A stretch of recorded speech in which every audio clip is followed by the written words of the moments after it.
mi kodo le wonu se mi bi mi mando dagbe a mi ve kodo teni gbe mi ko bi onu kwa son me boko do azantan ene ngo gbe koye ko me tele mi no eje ro to le fon gbe gan ho mi na seye ho ta le ji mi na be sinu mi we azalin kaka nogon somapo amen se station gbeta do mi atun tro meje no vi mi ton gbo we no lesin agunu kan to le ti to dede ti me do an block kodo party salon kwa bezon be so gbeta da ho te je me ton de soro te yin me me kwa ijele ton e la si ho to no bo no ko nu kan yin la si ho tiyan ìpèdèdó òwe máa mọ nǹkan tán tán ìsọwọ́ ẹ̀sọ́ jónú pàṣẹ talon forogbe gbla mi tó gùdọ́ mi àdókò ìtọ́nú mi. O mi náà tẹ̀ntọ́nù méjìlél nù kwásùn sí àzàntọ̀ nù kọ́ntàn gbé àzọ̀ àtọ́lẹ̀ ìsọ àzàníró tè náà wẹ̀ nà lùkọ́ ìtọ́n mẹ̀ntìlẹ̀ mi yémẹ̀ yín pé àṣẹṣe yémẹ̀ yín náà jẹun tó àzọ̀ àtọ́lẹ̀ yìí nẹ́ẹ̀kan agbọ̀n lamẹ̀ ìtọ́nù nù gan jíba ìjà ìná tínú yélu àzọ̀ ikọ̀ ìdí tẹ́mẹ́tẹ́mẹ́ lẹ́yọ yélu kó ènìyàn lòbùkó dókè zan ìkó sọ́rọ̀ tèrò yẹ ká ènìyàn mẹ́kpó mi ìtó tọ́nu bọ̀ lé lẹ́yìn gbọ̀n tẹ́mẹ́tẹ́mẹ́ yọ mi àdókò ìtọ́nù mi. Kode vole do mi si bo mi na fo lo so gonu yele mi blo mi de ro mi na se je ko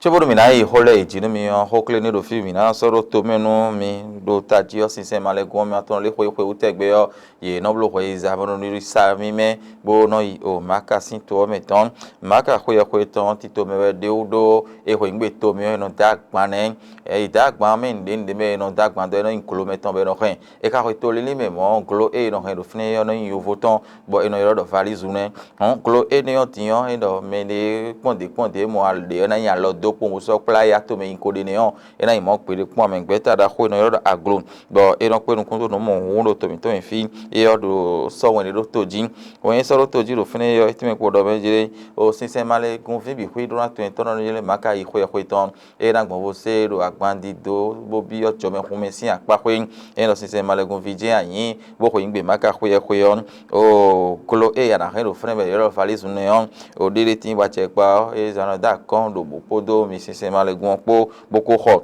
bo fi teme mi no ina inkore bo no si hu ito mo nkoton yo mi je fine mi na mo glo yo voton enelen de tin mo 28 pouces 24 pouces de votin bo 18 pouces mi je fi mi ko ido inko imare mi na imaka o e do ansodo asiri mi o mi na dagban de me bo ene we me hwe maka hwe le biduran he e do mi ne ko ponde po mo mla voton pa uton po so indo glo de me bo so pla ma imaka bo hwe to na mo pere pon amen yo do a hun aglo sin ogbeta o ewe o no mo nkoton to to ati efere bo a mo to ya chen yo ya o je hwe bo do bo no ya tun le na blogbon bo no ne na je asito do me ho nchoba na bi o jo me hu me awa bi o jo me hu me abi ahwe bi o be ngwe ma mo kolo mo hu asito we ndo to e juro hwe hen wa hu ahwe ngwe ma ka hwe ya ne to re se hu eni mo do to de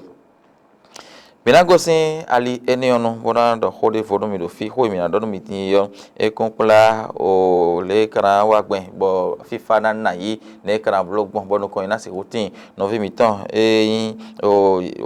gbogbo we sin agun gan le poto agun le po bi huyo e ma no tito ben de bloya bo tito ben bloya do fin din ne kran blogbon gbekule na ne adio je le mi na je hule mi jin mi flion e ko blo o sun na mi le din bo to gan passer talon po epo ye me nu kontok gbogbo we tan le o ejija infito ge si palais de congrès bo to ndende do kija pere wa hwe ne nu ne bo me ne gbe sise o e ve wo ne kran blogbon bo bu ni no bo wa zo bo wa ma wo si an zo e na si ho wa jiro kanji hu gan mo we so bo passer talon hwe ton no ejija mo to no ha so gbe ta te je me ton de ha dai be ro conseil national de transition conseil supérieur de transition CST onu mo nkan ton diyan sunami de godo azo e wa temete me fene yo me se yi yo no se wi wa ne e ro party star no mi vo nu vo todo mi le tentin si a bo mi ho ple do ma no po mbo wa yi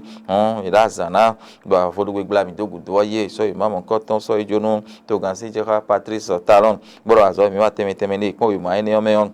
aso wa je fini yo do gbe ton nu temete barandi yo edeme o nu e kaba do ni nogbon alopade yo de su edeme on party talon e mo ye bo le to gbe party talon gbon o pa gbe ninu aso temete me wa ko ogudo do tajio agun eyin ogbigbo we sin agun sin alinu do tajio de su o kan le tentie on party talon de su e ho fini yo e to gbe ndo poropo itan le bo mo le e o ye do gbe bo agbe bo kle do menji do buru no e do na no mo do to ben de tin ton do po jewe e we ma do po ni le bi hui meon e mo do ben jele le bagbon de bona fo tito me eyin ogbo we si agun to gun alo pari tin yo bi we e ho ple do o nu mo nko to me hon eyin apa hwe do po boyan fo dagbe ro po we de do nu konton e ko din yo e we no le e ran gbeje ho e ro temete ro igbo ne me ko so jun pasis talon ipon bo nu e ka bi o we de bo ka le do le to gbon mo e na yunu agun wiwe yo le e na pon e ne bi hui to azo e karote be na si ho wa nu konton bo so e na do nu kon ibo e ro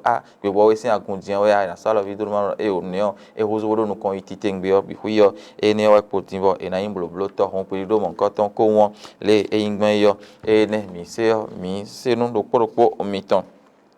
dia hwe ho e mi na do mi hwe yo teme be do ma ton kwa so sin azan ton konton ge premier me ne me bi no yo do mi na du aso atole sin hwe e don se ke aso atole bo mi de no ya zo me ya do awazo kaka e no we zun kan ton yo ze ibene ado anjinja inokpo bona gbo fi bo len ta me bona kono azo e wa nkade ne kana blogo nu ko ina si hotin e lo e ka du din e gbon fo pere do mi me hoja aso atole yo me ogonu bo no si hoton le ha be no yo mo je gbe mo je gangwe bo mi yo do hakwo yo e de so raza bo yo hoja zo atore mi aburun mi ni no po ye do hoso mo on we tin no ken ro po we ma no ken ro po ye inu no ken ro po bo ho do po tin lo no ken ro po men chere mi ne le bi hu yo isoro ken ro po bo idu hu do nya mi gbo bodo mi na black mo zan hu do no wa mene ile to ezon bo hakuto no mo ko ton ye le e dan je din ti bo mi na pon le inu bo fa de ba yesu po de su mi ma mo ye le do hoja zo atole o mi ho ya do mi do ali kegerun beto de fe din ti o e no mo ye gbede ai kono se gbe ton alo ikaro hoja ja sin azo me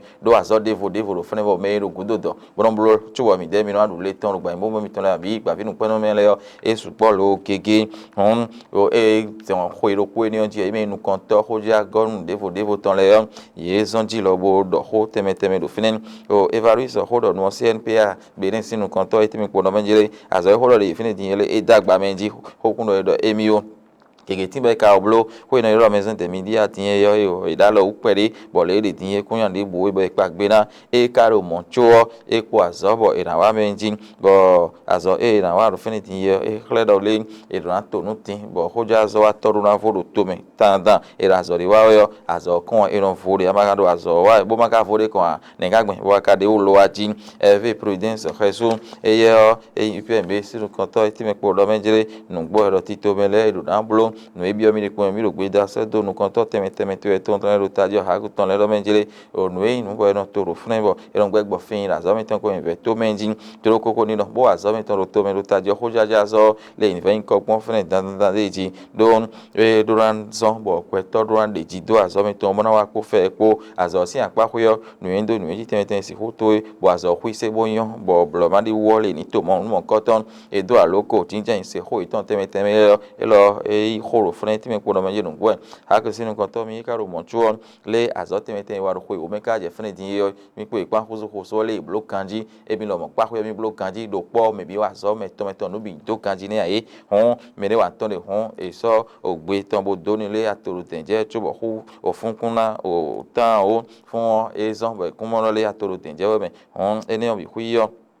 ele mi pa gbe tonu ye apako de vo e na do tin do to ho ro sin alinu le nde tin bo yin ho kinken do to ho di do ho e na mo ho bo kinken do to ho wo sen do gba sa mi ton ko ro imo lo e ka ro mo chuo e ko ho bi e pon sun ta po won e na yin ka o me e ko ho kinken we o ho kinken we e ko imo pe de pon me hon e ro mo chuo le azo le na bo li bo na bo blo be na kuise e don zone me chuo e don pa i hawo bo sen e ka don do azo mo ko ton ali ni so e kara ro no wa no kwedo hon e ni pon ni le bi hu bo ka pon no e to fi le bi ba e bo ran se bo wa zo gbon ni le bi hu jin ho e kun do ina ko ma do do ide o lo e tin ya lo pa e dogbon do fun e yo eni o yin de po e blo ni kaka yo agangbidi e du hu e ja wa e du no bo no aha bo do me le tin bo ko no wa jije agbon bo choborun flafo e ho me te ni dia so e le fo bere mi hon me chele mi hon pe bi yo e ron do azo kan ho e kan so gbero porote bo gbo je òfin ne azo ho e mina do mi dime do ro azo o la me ton do na no dagbe bo ero ano ganji do azo ne bo awe ho me fla fo ero na tun akele za mon ko to mi ke do nu mi lo fi do azan yo le di e ka je nu kwa so gbe yo e so ki za ni so abodo nu kwa so sin azanu kan to yan azo atore ton ko e blo nu we ne o ye me yin o gbeta QHS ton le yo ye to onu mon ko ton me gige e we ita de o me ojo mi akiri na kendiyan e ye nkan ipache nu gbeta ni ro ai bien etre ne kana blogbon bo ta glometon kana no ganji do azo me andio e wa fene bo do ho enion o ko vi yete e yo CNSR we no azori ne kana blogbon alita ovio e na de po adio e we e egbija ton do fren ayeso o ko adio e yo la paix chichi meton no kuma situ adie o amansi ho wan de bo aye hon menele bi kwa fren bo gbaje ho teme le menu ye me kwa chese bo go sin fi bi do bene kun gban so jika togodo bo wa tin to me ye na tin yo ye me do ho teme le yo o konton o ye se sin kwena bo mi na kon yele to e azon wi wa mi ton le men to entreprise de men mi non wazon tele taglomesi ko to na inu titan de mi don zedo nu kon do ene we no gwalo na mi bo mi do non wazon kanji bo bi do non mi non to bientôt la men donc ene le wazon bo aika mi ton to terwele ko bo bi non do nous avons do clairvoyance de nan wazon kanji et tout important do date clé ne lo sou parce que travailleur a zon wa tole si khwewe date lo to choisi pas QHSE bon y invité y donne rien do podo nous yen ton po yen wa do ho remele do taglomesi kholeji ni do santé physique y do santé mentale ho donc y ma wele to y cha ye man singan zede bo jode vodo donc a wele no yido po ye me de no penu kundo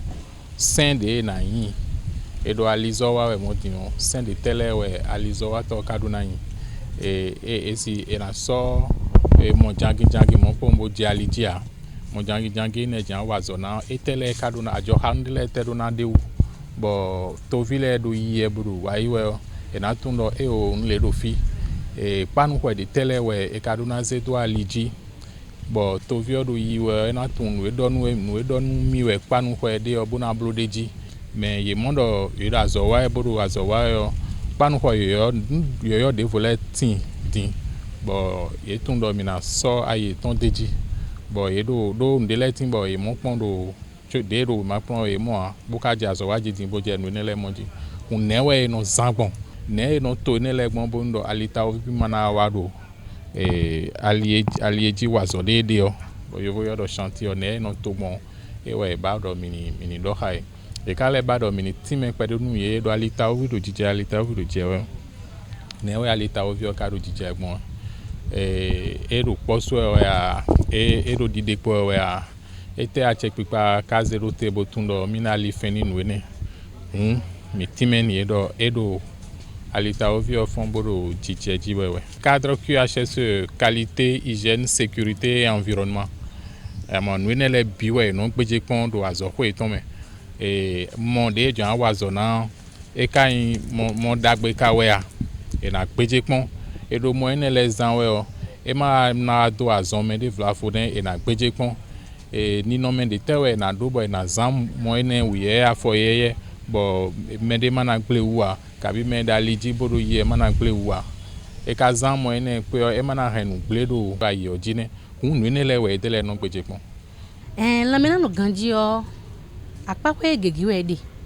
bonu kun leyin nu bo inu do taji do petoro po sin gbezame do ado blodo utu monde bo bonu kuma do tutu ya asiwantia mo be zombo mi dele o mino mi wafi pro QHS sumele me bona mo te donu QHS sumele do e dele we no jarwando aso wata lo jiru azome e dele dije mi na gbon bona si donu ye do mi je aso ko mi ton le me o mi kenkle bonu nukun si anpawe aso wata le o mi kenkle bonu ni inu taji mi do nukun e ton mo wazo ganji be ma mo nukun do asame kabi ma mo nukun jezoa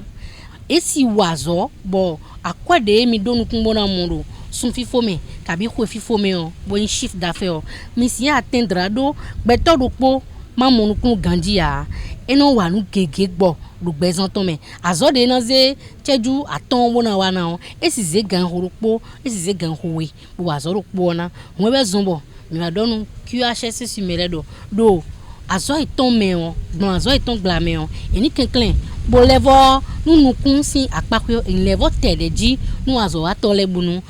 me bisi nu kun ni no ganji mi ka mondo ho de mi do eyi ho bo se ganji bo le munu kun jeme bo mi mondo ho teme de mi do nu yele o me ro puro poje azo kweton ena blodeji bonde mi dogbon ene mi amono mejele no Lorette kankangbe e wedo hodo ron chaka non o wen ho ne kan blogbon bo ajo ho na do nu kon yi do la pe o ron to ho no Agnes Kwadio do yo e we ss ho na o ko ne o mi levo kan ho bi o ye pe ni ogbe le kagbon be ka so nu wa mo ko tan sorote le ka mo tito mi agbon aji o ile kende QHS si nous y voyons tout vraiment nous dagbe ba yete do ye flin azon atole ye no flin azon atole e ma yin do ko na wa azon ko ye do na zenu nywe wa na azon atole lo su na yin do nyon droit etole ye do nyon de na wa bon do vodo la me do wa azon ganji donc franchement bravo na Francis Seko pour l'équipe tonko do initiative energy ewe zombo tito men lo ezeda yo nu dagbe do ali yo to obi mewe do edazo alizo wa de un newe na to alianu temele gbondo ali yo jibo ndo mele to vile mana do nu do alita o me do fina nu dagbe yo yimbo esorote ewe zombo mi wa fi nu do nu kumi ton nu konton we ndo mi mondo elepo nu gege ba do na lepo do kleon lo de mi blo vivi nu e ganji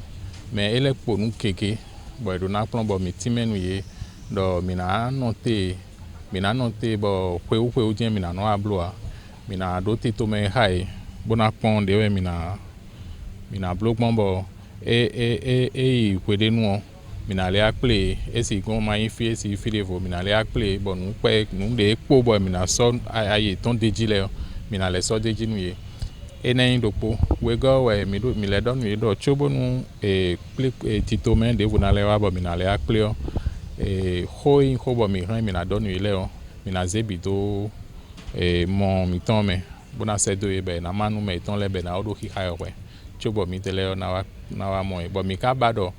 atonto ne mi bado ye ni gbe do mi ton do fide no wa zo dele bondo walo glegle de mi do mo do to vide si o walo glegle le mi ni lifena donc na igbe do mi ton bo ne no wa zo gbon do 5 dio e na blu e na ido pombo na chiti we a e de suo do 6 ans e ton me on e do na khre do mi do to vide agbesin afode we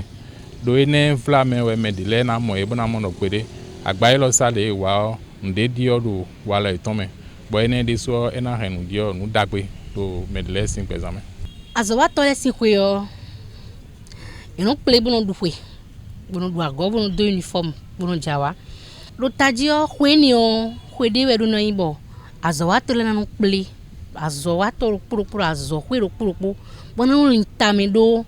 azo de wa de o bono lintame do de azo itone inu kongbon bono le lintame do de desuna no gbodo azo kwe itome bo edelo suna yinukon do azome on do edema dia azohwe dia azohwe makadia edele su dia me do azohwe le podo azowato le po binanu po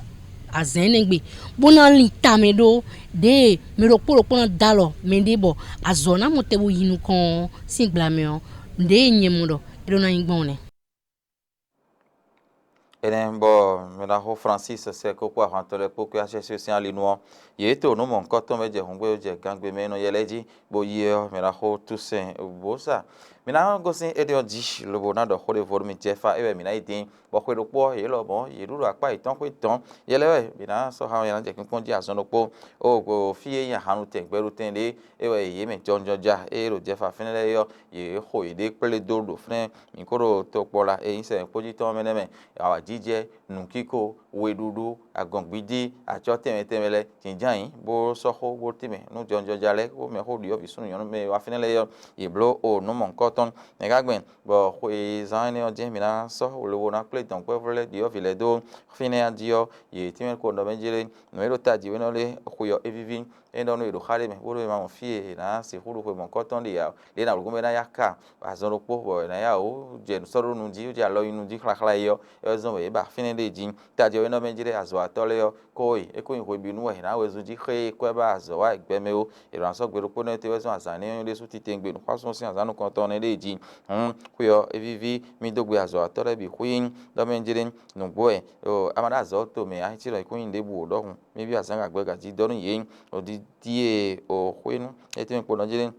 donc jo fa tan le yo ìwé mo ye me ìwé wa zo kaka bo mo le nya mi na gbo de me ro po de me le jin awa jije sin da ho e mo je me la o Jean Claude jo sen e lo mo e ro fine ti me ko no menjele no gbo o te mi le mi ton e ko pere bo ko le gun fine yo e kle po no menjele ye he na mo na do ko do fine le ji me ho e je ton te me le yo ye wa ba ite zon de o lo bo do gbe to gan parti sta ron do menjele ko no vo we zon ite ple we don we zon ple le donc vous o e ro je fa fine le yo le home hunye bo se po ji obi ku yo iso alo no party sa no benjele e na chere ko opo won menji lo e di onu gege azo si ali ni so e fo si on to ho nu gege to azo si ali nu be so ti mi yo ton po fu e ro to me le ye gbo fin deji mi do gbe ni do huzuzu teme e no kan bo blo le un ko pe ko ni ton e be te inu kwa so si azan to no kan ton gbe deji mi bi azanga gbe gaji do ni la mi si hun si da gbe deji do da gbe je na de wa da gbe nu be ni to yo da gbe je e lo na mo kaka so ikaka sa deji meton e wa fini bo hole yo e do o kwekwe kwenu singbe no to gan pasi stalon bo ka bi ro menjele e te so gan joro me le vo e na polo fefle te gbe do nu e wa teme le yo e ti ai de jin asaka gbe ga fifa wa jije ni le do ton po bi wi kaka so yi e do e ne yo e to nu gege o do honu de le o nu e do na ton po ai je ikro e do na ton e ne le do awli bo na so meton gbo to me yo e blo han sino le yo e wa teme bo ye ho nu bo du nu bo ja wa bo ho alo de su ti te ngono ajije me do fne mi do tonu yo mi se yo mi do poro mi ton le je mi se na o me chere mi e vora ti nji no vora sa to me e bon sa to me je no ba ko no vivi pepe ko ro ne no yin fon gbe bo je mi si ho teme le yo e do ro te mi e je mi ko do ne tu sen bo sa e we no mo na ho ji no pe ngu do ton o se gbo vi le mi do gbe mi do e je ro fon gbe mi le de fo na le ko ase an chere mi